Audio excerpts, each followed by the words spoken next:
যে পরিমাণ গরম পড়েছে তাতে করে আর মশলা জাতীয় খাবার একদমই খেতে ভালো লাগছে না, মনে হচ্ছে একদম হালকা পাতলা করে কিছু খায়। চাল কুমড়োর ঘন্ট বানিয়েছি আজকে ডালের বড়া দিয়ে, সেই রেসিপিটাই তোমাদের সাথে শেয়ার করব। আশা করি অন্যান্য রেসিপিগুলোর মতো এই রেসিপিটাও তোমাদের অনেক অনেক বেশি ভালো লাগবে। নমস্কার, আমি অন্তরা, আপনাদের চ্যানেল অন্তরা কুকিং চ্যানেলে আপনাদের সবাইকে জানাই অনেক অনেক স্বাগত। বড়দের প্রণাম আর ছোটোদের ভালোবাসা জানিয়ে আজকে রেসিপিটা স্টার্ট করছি। চাল কুমড়োর রেসিপিটা কোনো নতুন রেসিপি না, তবে আমি কীভাবে বানিয়েছি একদম মশলা ছাড়া, মানে তেল মশলা ছাড়া, সেটাই তোমাদের সাথে শেয়ার করব। তার জন্য আমি এখানে কিছুটা মটর ডাল বেশ অনেকক্ষণ ধরে ভিজিয়ে রেখেছি, 3-4 ঘন্টা ভিজিয়ে রেখেছি।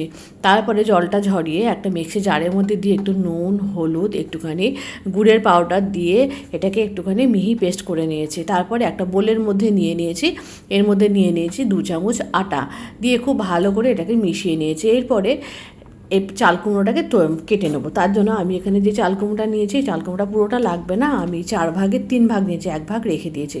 ভালো করে চাল কুমড়োটাকে আগে ধুয়ে নিয়েছি, তারপর খোসা ছাড়িয়ে চাল কুমড়োটাকে খুব ভালো করে গ্রেট করে নেবো। এই গরমে লাউ, চাল কুমড়ো, চিচিঙ্গে, ঝিঙে এই টাইপের মানে জলীয় সবজি কিন্তু শরীরকে অনেক বেশি ঠান্ডা রাখে। অনেকে আছে এই সমস্ত সবজিগুলো খেতে পছন্দ করে না, কিন্তু অবশ্যই কিন্তু এই সবজিগুলো খাওয়া উচিত। ভালো করে গ্রেট করে নিয়েছি। আর চাল কুমড়োটা না অদ্ভুতভাবে চাল কুমড়োটা থেকে কোনো রকম জল বেরোলো না, একদম অবাক হয়ে গেলাম, ভীষণ ড্রাই চাল কুমড়োটা। আর এদিকে কিছুটা লঙ্কা আর একটু টমেটো কেটে নিয়েছি। বেশি ঝাল ঝাল করবো না, আর একদম কম মশলায় রান্না করবো, কেননা আমার দিদি শ্বশুর মশাইকে দিতে হবে।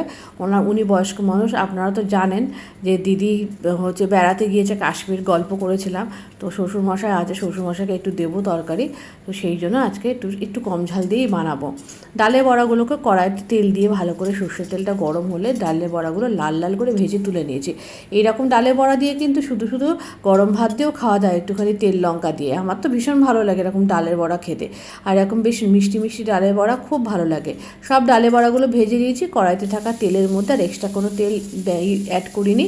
তার মধ্যে দিয়ে দিয়েছি একটা শুকনো লঙ্কা ফাটিয়ে, একটা তেজপাতা আর একটুখানি কালো জিরে, আর তারপরে কাঁচা লঙ্কা টমেটোটা দিয়ে দিয়েছি। টমেটো কাঁচা লঙ্কাটা একটু ভাজা ভাজা হলে চাল কুমড়োটা দিয়ে দিয়েছি। চাল কুমড়োটা দিয়ে ভালো করে নাড়াচাড়া করে, প্রথমে চাল কুমড়োটা কিন্তু ঢাকনা চাপা দিয়ে একটু সেদ্ধ করে নিতে হবে। প্রথমে নুন হলুদ কিচ্ছু দিইনি। যখন চাল কুমড়োটা প্রায় 60% সেদ্ধ হয়ে গেছে, তখন এর মধ্যে লবণ দিয়েছি, দিয়ে দেখলাম ভীষণ ড্রাই, দিয়ে আর একটুখানি চাল কুমড়োটা সেদ্ধ করার জন্য একটু জল দিয়েছি, দিয়ে ঢেকে দিয়েছিলাম। এবার চাল কুমড়োটা সেদ্ধ হয়ে গেছে, দেখেই বোঝা যাচ্ছে। এরপরে এর মধ্যে নুন, একটু কাশ্মীরি রেড চিলি পাউডার, একটু হলুদ অ্যাড করেছি। করার পর এর ভালো করে নাড়াচাড়া করে একটু গুড়ের পাউডার দিয়ে দিয়েছি।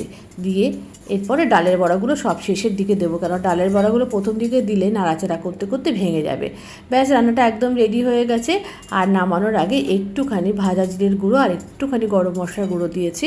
দিয়ে আর যেটা না হলে নিরামিষ রেসিপি একদম অসম্পূর্ণ, সেটা হচ্ছে একটুখানি ঘি দিয়েছি নামে মাত্র, আর তেজপাতাটা তুলে ফেলে দিয়েছি। কেমন লাগলো এই রেসিপিটা অবশ্যই কিন্তু জানিও। গরম রুটি, ভাত, পরোটা যে কোনো কিছুর সাথে ভীষণ ভালো লাগে।